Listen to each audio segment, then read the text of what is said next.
એવું દાન કર્યું હોય તો એનો ઘમંડ કરવો નહીં. આપણને ખબર નથી હોતી કે આપણે ગયા જન્મનું આપણે લેણું જ ચૂકવી રહ્યા હોઈએ છીએ. એટલે કેવું હોય, દાન કરવું હોય તો જમણા હાથે કર્યું હોય તો ડાબા હાથને પણ ખબર પડવી જોઈએ નહીં. પેલી કહેવત છે ને કે ગુપ્તદાન મહાદાન. તમે કોઈ બી દાન કરો તો કોઈને ખબર ના પડવા દેવી જુઓ કે મેં આ વસ્તુનું દાન કર્યું છે કે આ વસ્તુનું દાન કર્યું છે. એ તો આપણને લાગે છે કે આપણે દાન કર્યું છે, પણ એવી તો આપણને ખબર જ નહીં કે આપણે ગયા જન્મનું આપણે લેણું ચૂકવી રહ્યા છીએ, કે એનું ગયા ભાવનું જે આપણે લેણું હોય છે, જે બાકીનું નીકળતું એ આપણે એને ચૂકવતા હોઈએ છીએ. આ વાત સાથે ગુડ મોર્નિંગ, જય શ્રી કૃષ્ણ. કેમ છો બધા? આઈ હોપ તમે બધા મજામાં હશો. અમે પણ મજામાં છીએ. આજે છે રવિવાર 29 સપ્ટેમ્બર અને આજે છે બારસનું શ્રાદ્ધ. તો હવે શ્રાદ્ધના 3-4 દિવસ બાકી રહ્યા, પછી નોરતો ચાલુ થશે ને એનાથી નોરતો પછી એક્ઝેક્ટ 20 દિવાળી આવશે.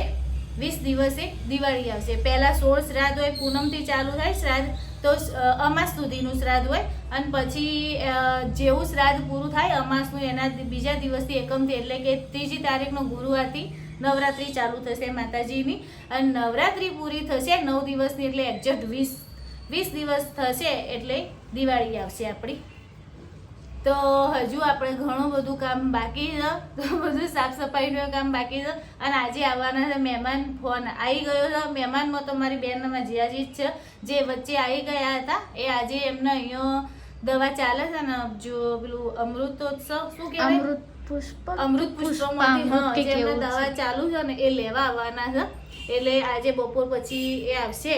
એમને અત્યારે જમવાનું નહીં, સાંજની રસોઈ બનાવવાની છે, અને 1-2 દિવસ રોકાશે એમને. એટલે મજા આવશે આપણે બધાને જોડે.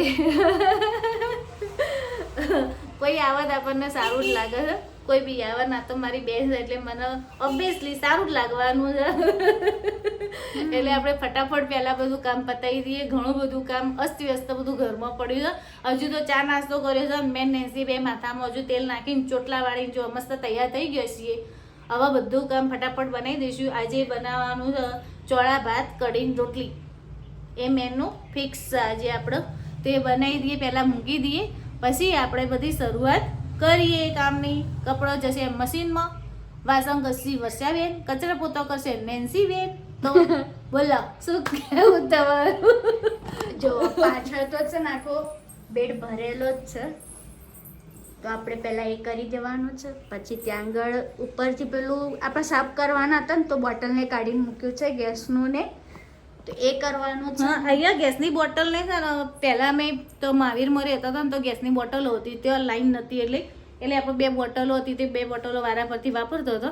અને હવે કેવું થયું, આ ઘરમાં આપણે ભાડેથી જ રહીએ છીએ, આપણે અહીંયા પોતાનું ઘર નહીં, એટલે અહીંયા ગેસ લાઈન છે, એટલે અમે ગેસ લાઈનનો યુઝ કરીએ છીએ. એટલે 2 બોટલો પડી રહી છે.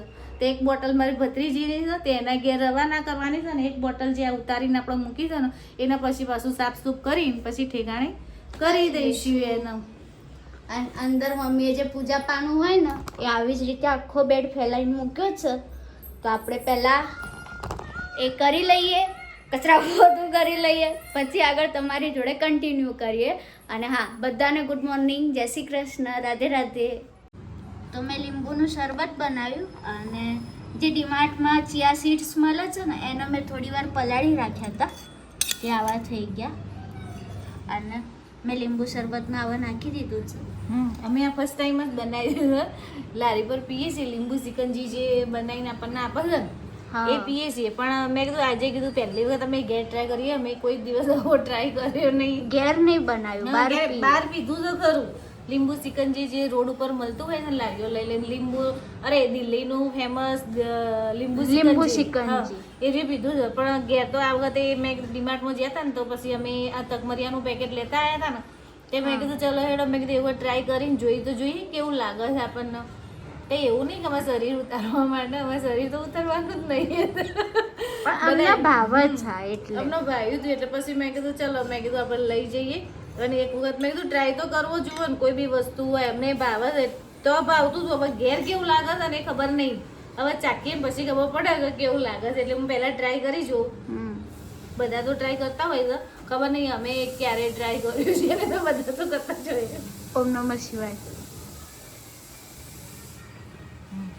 સારું લાગે છે, મસ્ત લાગે. બહાર કરતા ઘરનું સારું લાગે છે આપણને.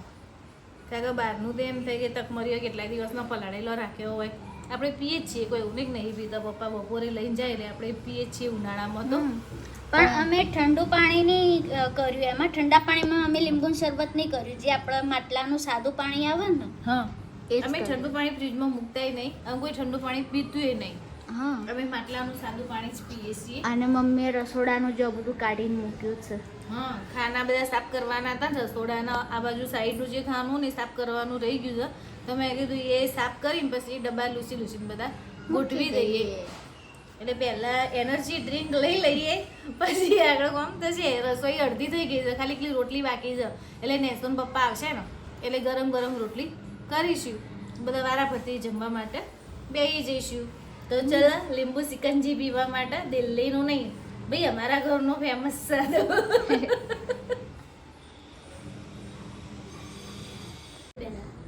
જય શ્રી કૃષ્ણ. સિકંજી પીવું છું. હા, નેસોન પપ્પા આવી જાય વળી, અમે પીતો તો ન એટલે વળી એમને મેળ પડી ગયો ને, તો એમને બપોરે પછી ખાધા પછી અમે હાલતો કારણ કે પણ એ વહેલા આવી જાય તો મને કે લાય કે હું એ ટ્રાય કરી લઉં કે ઘરનું કેવું લાગે છે. ચકાચક બની છે સિકંજી. સારું તમે બન્યું ને? ટ્રાય કરજો. હા, મસ્ત બન્યું છે. મસ્ત બની. શું કેવું નહીં, આપણે પહેલે જ બનાવી પણ તો એમ કે સારું લાગ્યું. તો આપણે સાંજની દિયાબત્તી થઈ ગઈ છે, તુલસી માતાનો દીવો થઈ ગયો છે આપણે. નેન્સી શાક સમારે છે અત્યારે, બટાકાનું શાક અને ભાખરી બનાવવાની છે. શું કેમ અત્યારે બટાકાનું શાક ને ભાખરી કરવાનું? માસી આવવાના છે ને. હા, એ આવવાના છે એટલે અત્યારે એમના ડુંગળી વાળું કે એવું કશું ખાતા નહીં, એટલે એમના માટે સાદું બટાકાનું શાકનો ભાખરી જ કરવાની છે. તો અહીંયા પાણીયારે આપણે જે દીવો થતો હોય ગળથાલમાં અમે કરી દીધો છે. પછી અમે બજારથી શાક લેતા આવ્યા હતા, ચોળી, મરચાં, પછી કોબીજ અને કારેલા. અને આ થોડો સામાન જોઈતો તો આપણે વાસણ ઘસવા માટેના સ્પંજ, પછી આ બાથરૂમમાં લગાવી દીધું છે અને હજુ એક પડી રહ્યું છે. બટાકા લાવ્યા હતા, પછી બીજું શું લાવ્યા? કાના માટે ઘૂઘરો લાવ્યા હતા ને આપણે, તો કાના માટે આપણે ઘૂઘરો લાવ્યા હતા.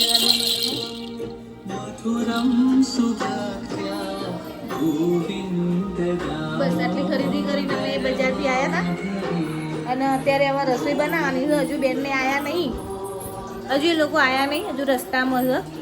એટલે ત્યાં સુધીમાં આપણે ભાખરીનું શાક બનાવી દઈએ, બરાબર? હા, ભાખરી શાક તારો લોટ વધારવાનો, મારા શાક વઘારવાનું, બરાબર? પછી હું મળી આપી ત્યાં શેકી દેવાની ભાખરી, એટલે બેનું કામ થઈ જશે, બરાબર? ચલો ત્યારે પહેલાં આપણે રસોઈ બનાવી દઈએ, પછી બીજી બધી વાત. નેસુમ પપ્પા આવી ગયા. એક બેન સોની તો સોને મીઠી લેવા છે. હા, એક મિનિટ હું અવાજ બંધ કરું ટીવીમાં.